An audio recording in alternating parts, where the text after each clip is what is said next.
갈릴리 호수에서 남서쪽으로 19km쯤 가면 구릉처럼 생긴 언덕에 나사렛이라는 동네가 나타납니다. 이 동네에는 마리아라는 이름을 가지고 있는 한 처녀가 살고 있었습니다. 이 처녀는 같은 동네에서 목수 일을 하고 있는 요셉이라는 청년과 약혼한 사이였습니다. 목수라고 하는 직업이 사람들의 부러움을 살 정도는 아니었지만 그래도 마리아의 눈에는 성실하게 일하는 이 요셉의 모습이 너무나도 믿음직스러웠습니다. 요셉 역시 어려서부터 줄곧 눈여겨보아왔던 마리아를 아내로 맞이하는 게 싫지 않았습니다. 유대나라의 풍습상 약혼 기간은 1년으로 정해져 있었기에 요셉은 그 1년 동안 짬짬이 시간을 내어 마리아와 함께 살 집을 마련하고 있었습니다. 마리아 역시 결혼 준비를 하며 신혼의 꿈에 부풀어 있었습니다. 그러던 어느 날이었습니다. 마리아의 집에 나그네의 모습을 한 가브리엘 천사가 찾아옵니다. 범상치 않은 나그네의 모습에 마리아는 잔뜩 긴장할 수밖에 없었습니다. 아니나 다를까 그 나그네가 이상한 말을 합니다. 은혜를 받은 자여 평안할지어다. 주께서 너와 함께 하시도다. 나그네의 뜬금없는 인사에 마리아는 당혹스러울 수밖에 없었습니다. 내가 은혜를 받았다니 무슨 은혜를 받았다는 말인가? 또 주께서 나와 함께 하신다니 도대체 무슨 말일까? 그 짧은 시간에 마리아는 별의별 생각이 다 들었습니다. 그런데 곧바로 나그네가 청천벽력과도 같은 말을 합니다. 마리아여 무서워하지 말라. 내가 하나님의 은혜를 입었느니라. 보라 내가 잉태하여 아들을 낳으리니 그 이름을 예수라 하라. 마른 하늘의 날벼락도 유분수지 신혼의 단꿈에 젖어 있는 앳된 처녀에게 아이가 생길 것이라니 정말 망발도 이런 망발이 없었습니다. 수줍음 많고 사소한 소리에도 얼굴을 붉히던 마리아였지만 나그네의 말을 그냥 가만히 듣고 있을 수 없어서 뾰루퉁하게 한마디 합니다. 나는 남자를 알지 못하니 어찌 이 일이 있으리까? 마리아는 결혼도 하지 않은 처녀에게 임신이니 출산이니 하는 말을 하는 것 자체가 적절하지 않을 뿐더러 상식적으로도 말이 안 된다고 항변한 것입니다. 그러나 나그네는 그런 마리아의 항변을 받아주려고 하지 않고 오히려 마리아를 설득하기 시작합니다.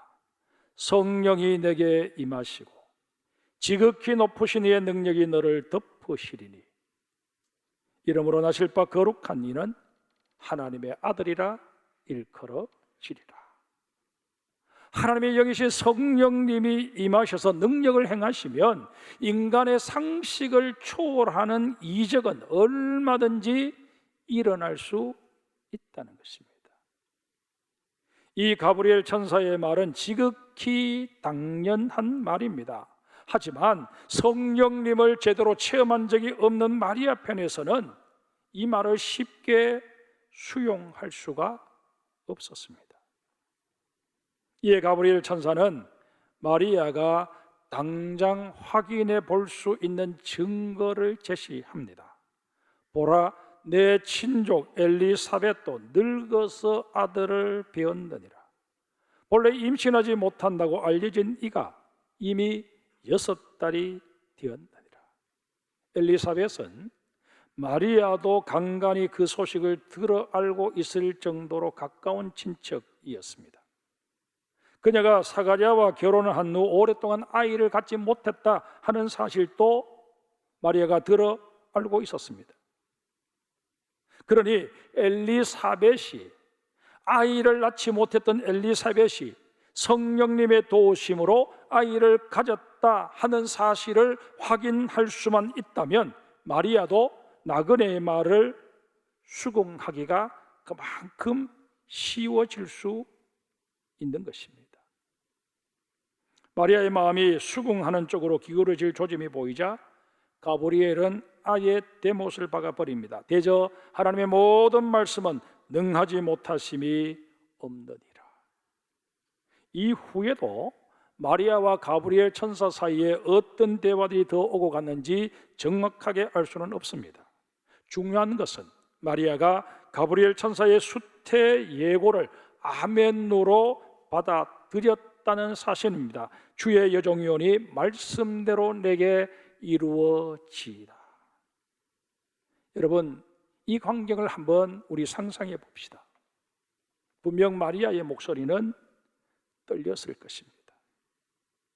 그도 그럴 것이 가브리엘 천사가 예고한 그 일은 20살도 채 안 된 앳된 처녀가 감당해내기에는 너무나도 엄청난 일이었기 때문이었습니다. 자신이 성령님으로 인해 아이를 가지게 되었다 하는 사실을 동네 사람들이 인정해 주지 않을 경우, 특히 약혼자인 요셉이 인정해 주지 않을 경우, 자신은 부정한 여인으로 몰려 파혼당하는 것은 물론이고 자칫 돌에 맞아 죽어야 할 운명이 될지도 모를 일이었습니다. 이에 마리아는 나그네의 말이 사실인지 확인해 보고자 서둘러 엘리사벳을 찾아갑니다. 오늘 본문에서는 엘리사벳의 집은 산골에 있는 유대의 한 동네라고만 소개를 하고 있습니다만, 유대 문헌이나 고고학자들의 연구에 의하면 이 동네가 현재 엔케렘이라는 곳으로 밝혀졌습니다. 당시 마리아가 살던 나사렛에서 못되어도 200km는 좋게 되는 먼 거리였습니다. 그러나 마리아는 그 먼 길을 단숨에 달려간 것입니다. 여기서 우리는 마리아의 마음이 얼마나 절박했던가를 확인할 수 있습니다. 그런데 보세요, 하나님께서 엘리사벳을 방문한 마리아에게 너무나도 분명한 징표를 보여주십니다. 마리아가 엘리사벳을 만나는 순간 엘리사벳의 태중에 있었던 아기가 요동을 칩니다. 엘리사벳 또한 성령님께 이끌려 마리아에게 이렇게 외칩니다. 여자 중에 내가 복이 있으며 내 태중의 아이도 복이 있도다. 내 주의 어머니가 내게 나오니 이 어찌된 일인가. 보라, 내 문안하는 소리가 내 귀에 들릴 때에 아이가 내 복중에서 기쁨으로 뛰놀았도다. 주께서 하신 말씀이 반드시 이루어지리라고 믿은 그 여자에게 복이 있도다. 하나님께서는 마리아가 더 의심할 여지가 없도록 놀라운 체험을 하게 하신 것입니다. 마침내 마리아는 성령님으로 인해 아기가 잉태되고 낳아야 되는 이 일은 자신의 운명이라 그렇게 받아들이게 됩니다. 그리고는 하나님을 향하여 찬가를 지어 부릅니다.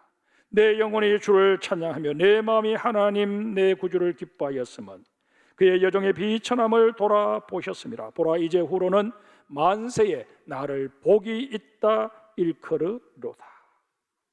그런데 이 마리아의 찬가에는 놀라운 의미들이 담겨 있습니다. 이 찬가를 세 부분으로 나누어 살펴보겠습니다. 첫 번째 부분은 46절 중간 부분부터 50절까지입니다.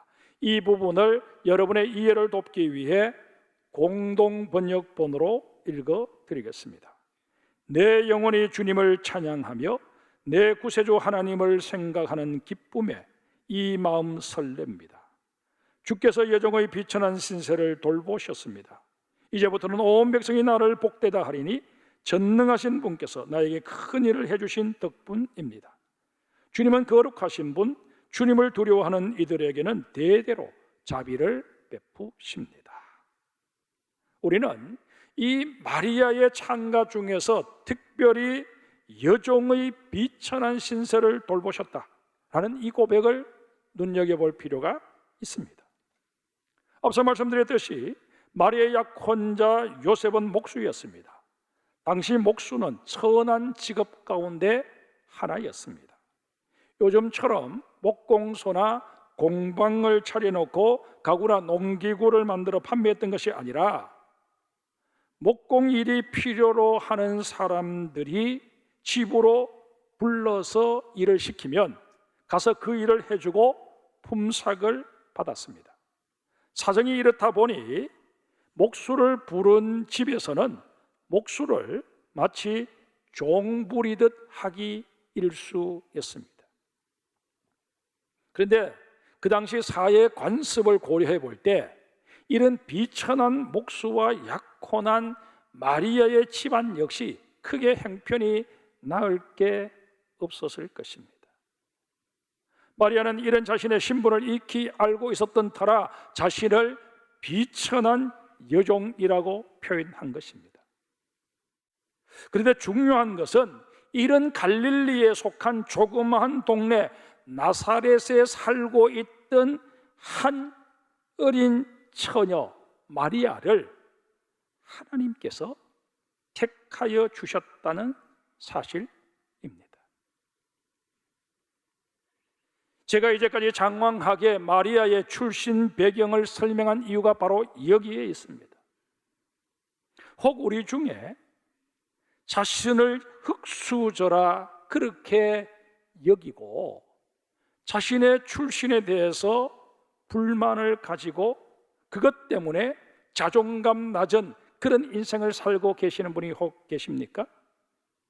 나는 가진 것도 없고 배운 것도 없고 내세울 것도 없다. 육신적으로 나는 많은 컴플렉스를 가지고 있다. 또 게다가 나는 병약함 때문에 생활하는 데도 많은 불편함을 가지고 있다. 그런 생각으로 인해 자신을 비천하게 여기고 하찮게 여기는 그런 분이 혹 없으십니까? 그러실 필요가 전혀 없으십니다. 고린도전서 1장 26절 이하에 분명히 말씀하십니다. 형제들아 너희를 부르심을 보라. 육체를 따라 지혜로운 자가 많지 아니하며 능한 자가 많지 아니하며 문벌 좋은 자가 많지 아니하도다. 그러나 하나님께서 세상의 미련한 것들을 택하사 지혜 있는 자들을 부끄럽게 하려 하시고 세상의 약한 것들을 택하사 강한 것들을 부끄럽게 하려 하시며 하나님께서 세상의 천한 것들과 멸시받는 것들과 없는 것들을 택하사 있는 것들을 폐하려 하시나니.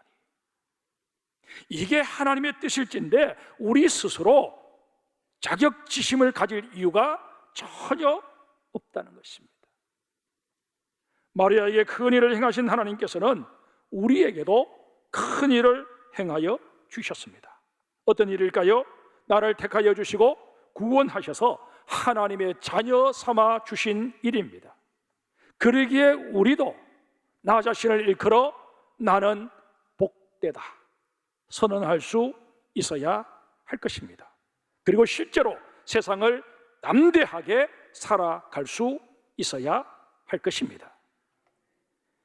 계속해서 마리아의 찬가 두 번째 부분을 보겠습니다. 51절부터 53절까지입니다. 역시 공동 번역본으로 읽어드리겠습니다. 주님은 전능하신 팔을 펼치시어 마음이 교만한 자들을 흩으셨습니다. 권세 있는 자들을 그 자리에서 내치시고 보잘것없는 이들을 높이셨으며 배고픈 사람은 좋은 것으로 배불리시고 부유한 사람은 빈손으로 돌려보내셨습니다. 공산주의 이념을 가진 자들이나 사회주의 이념을 가지고 있는 자들은 이 구절을 근거로 억압받는 자를 해방하고 헐벗고 굶주린 자들을 부하게 하며 천대받는 자들을 높이시는 것이 하나님의 뜻이다, 그렇게 해석을 합니다. 그래서 혁명을 통해서라도 가진 자들의 것을 빼앗아 가난한 자들에게 나누어 주는 게 하나님의 공의를 실천하는 길이라고 말합니다. 하지만 이 마리아의 노래 속에 담겨져 있는 의미는 그런 것이 아닙니다. 물론 하나님께서는 가난한 자, 억눌린 자, 멸시받는 자들을 긍휼히 여기시는 것이 사실입니다. 그러나 하나님의 아들 예수 그리스도께서 이 땅에 오셔서 이루고자 하셨던 하나님의 나라는 결코 공산주의자들이나 사회주의자들이 말하는 그런 나라가 아닙니다. 여러분, 성경을 아무리 자세하게 읽어 보십시오.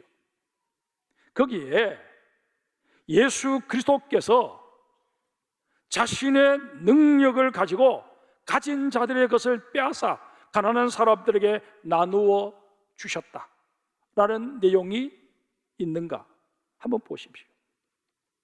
권력자들과 맞서서 그들을 권좌에서 끌어내리려고 시도하신 적이 있는지 한번 찾아보십시오.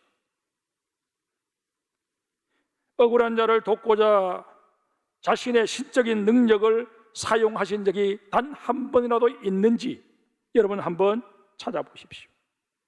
예수님께서는 가난한 자, 병든 자, 그리고 억울한 일을 당해도 마땅히 하소연할 것조차 없는 그런 자들을 친히 찾아가셔서 손잡아 주시고 그들을 보듬어 안아 주시며 함께 아파하시고 울어 주셨을 뿐입니다. 그러시면서 그들에게 이 세상과는 전혀 다른 새로운 나라, 곧 하나님의 나라를 사모하라고 가르쳐 주셨습니다. 고린도후서 8장 9절을 한번 봅시다. 거기에 보면 우리 주 예수 그리스도의 은혜를 너희가 알거니와 부요하신 이로써 너희를 위하여 가난하게 되심은 그의 가난함으로 말미암아 너희를 부요하게 하려 하심이라 라는 말씀이 있습니다. 예수 그리스도께서 스스로 가난하여 지심으로 우리를 부요하게 하셨다 하는 이 말씀이 무슨 의미일까요? 예수님께서 가지고 계신 재산을 팔아서 나누어 주심으로 그 당시 사람들이 먹고 살만하게 만들어 주셨다라는 그런 의미일까요? 아닙니다. 예수님께서는 공생애를 사시면서 머리 둘 곳조차 없으실 정도로 가난한 삶을 사셨기에 뭐 나누어 주고 싶으셔도 나누어 주실 게 없으셨습니다. 예수님께서 우리에게 주시고자 하셨던 것은 다름 아닌 하나님의 나라였습니다. 누가복음 17장 20절 21절에 보면 예수님께서 하나님의 나라는 볼 수 있게 임하는 것이 아니요 또 여기 있다 저기 있다고도 못하리니 하나님의 나라는 너희 안에 있느니라 말씀하십니다. 또 로마서 14장 17절에서는 하나님의 나라는 먹는 것과 마시는 것이 아니요 오직 성령 안에 있는 의와 평강과 희락이라고 말씀하십니다. 우리가 늘 경험하는 바이지만 세상살이에 쫓겨서 아무 생각 없이 그렇게 살다 보면 십중팔구 무엇을 먹을까, 무엇을 마실까, 무엇을 입을까 하는 문제에 전전긍긍하고 있는 자기 자신을 발견하게 될 때가 한두 번이 아닙니다. 그러나 하나님께서 우리의 삶에서 우리의 심령 속에서 보시기를 원하시는 모습은 그런 것이 아닙니다. 의와 평강과 희락입니다. 여기서 말씀하시는 의는 하나님과 나와의 관계를 의미합니다. 내가 진정 하나님의 다스리심을 받고 있는가라는 이 질문에 대해 아멘할 수 있어야 한다는 것입니다. 너의 인생의 주인이 누구냐라고 물었을 때 내 인생의 주인은 하나님이십니다. 내 인생에 있어서 우리 하나님은 영원한 왕이십니다. 그렇게 고백할 수 있어야 한다는 것입니다. 이게 우리가 누려야 할 하나님 나라의 의입니다. 또한 평강은 이웃과의 관계를 말합니다. 나는 이웃과 조화를 이루며 살고 있는가? 라는 질문에 역시 우리는 아멘할 수 있어야 합니다. 이웃을 존귀하게 여기고 그를 배려하고 그를 위해서 내가 기꺼이 희생할 줄 알고 겸손히 섬길 줄 아는, 그러면서도 대등한 위치에서 서로 어깨동무하고 함께 손잡고 하늘나라 확장을 위하여 나아갈 수 있는 것, 이게 바로 하나님의 나라가 임한 자가 누리는 평강이라는 것입니다. 또한 희락은 나 자신과의 관계를 말합니다. 빌립보서 4장 6절 이하에 아무것도 염려하지 말고 다만 모든 일에 기도와 간구로 너희 구할 것을 감사함으로 하나님께 아뢰라. 그리하면 모든 지각에 뛰어난 하나님의 평강이 그리스도 예수 안에서 너희 마음과 생각을 지키시리라 말씀하십니다. 하나님께서 내 마음과 생각을 지켜주심으로 말미암아 누리게 되는 기쁨이 바로 카라 희락입니다. 마리아는 자신에게 임한 메시아의 수태 사건을 통해 이런 의와 평강과 희락을 누리게 되었음에 감사 찬양을 부르고 있는 것입니다. 마지막으로 54절 55절을 보겠습니다. 역시 공동 번역본으로 읽어드리겠습니다. 주님은 약속하신 자비를 기억하시어 당신의 종 이스라엘을 도우셨습니다. 우리 조상들에게 약속하신 대로 그 자비를 아브라함과 그 후손에게 영원토록 베푸실 것입니다. 마리아는 자신에게 일어난 일이 우연이 아니라 약속의 성취라고 확신했습니다. 아울러 마리아는 자신을 통해 성취된 하나님의 약속은 믿음의 조상 아브라함과 그 자손 대대에 베풀어진 것임을 분명히 선포하고 있습니다. 이 마리아의 선포는 우리에게 있어 너무나도 소중합니다. 갈라디아서 3장 6절 7절에 이런 말씀이 있습니다. 아브라함이 하나님을 믿음에 그것을 그에게 의로 정하셨다 함과 같으니라. 그런즉 믿음으로 말미암은 자들은 아브라함의 자손인 줄 알지어다. 쉽게 말해서 예수님이 그리스도이심을 믿는 우리 그리스도인들은 영적으로 아브라함의 자손이라는 것입니다. 그런데 그 다음 말씀이 너무 귀합니다. 갈라디아서 3장 8절 9절을 제가 읽습니다. 또 하나님이 이방을 믿음으로 말미암아 의로 정하실 것을 성경이 미리 알고 먼저 아브라함에게 복음을 전하되 모든 이방인이 너로 말미암아 복을 받으리라 하였느니라. 그러므로 믿음으로 말미암은 자는 믿음이 있는 아브라함과 함께 복을 받느니라. 하나님께서 아브라함과 맺었던 그 모든 약속이 영적인 후손인 우리 그리스도인들에게도 그대로 계승되어 유효하다는 의미의 말씀입니다. 얼마나 감사한 일입니까? 이런 까닭에 마리아의 찬가는 메시아를 잉태하게 된 한 여인의 노래이기 이전에 우리 모두의 노래가 되어야 마땅합니다. 대림절 기간을 보내면서 우리는 비천한 우리를 돌아보신 하나님께 진심으로 감사하며 노래할 수 있어야 할 것입니다. 또한 우리를 위해 이 땅에 오셔서 하나님 나라를 실현해 주신 우리 주 예수 그리스도께 마음 깊은 경배와 찬양을 드릴 수 있어야 할 것입니다. 아울러 예수가 나의 구세해 주심을 깨달아 알게 하시며 하나님의 언약 아래에 거하도록 나를 이끄시고 지켜주시는 성령님의 역사에 감격하며 기쁨의 노래를 부를 수 있어야 할 것입니다.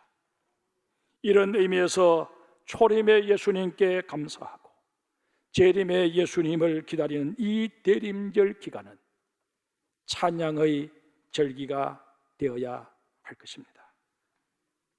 마리아를 우리 한번 생각해 봅시다. 처녀로서 아기를 갖게 될 것이라는 그 예고 앞에 도무지 찬송할 수 있는 상황이 아니었습니다. 하지만 성령님께서 그 마음을 사로잡아 주셨을 때 마리아의 입에서는 하나님을 향한 찬송이 터져 나왔습니다. 오늘 우리의 행편을 돌아봅시다. 우리 역시 오랫동안 지속된 아직까지 완전히 해결되지 못한 코로나의 상황 속에서 마음의 불안과 염려들이 있습니다. 경제적 불안은 계속 우리를 짓누르고 있습니다. 게다가 반성경적인 사회 현상들로 인하여 기독교에 대한 끊임없는 공격이 가해지고 있습니다. 이런 상황들로 인하여 우리의 마음이 무겁고 힘들지만 우리는 이 대림절 절기에 우리의 가슴을 펴고 우리의 입을 열어 우리의 두 손을 높이 들고 하나님의 성호를 찬송할 수 있어야 할 것입니다. 그저 우리의 흥을 돋우기 위해 만들어진 이상한 캐럴이 아니라 정말 하나님의 이름이 높여지고 성자 예수님을 경배하는 그런 찬양이 우리의 입에서 터져나올 수 있어야 할 것입니다. 더 중요한 것은 또 한 주간 그리고 다음 한 주간 우리가 성탄절을 맞이하기까지 우리의 삶 자체가 주님을 향한 뜨거운 경배와 찬양의 시간들로 이어져야 할 것입니다.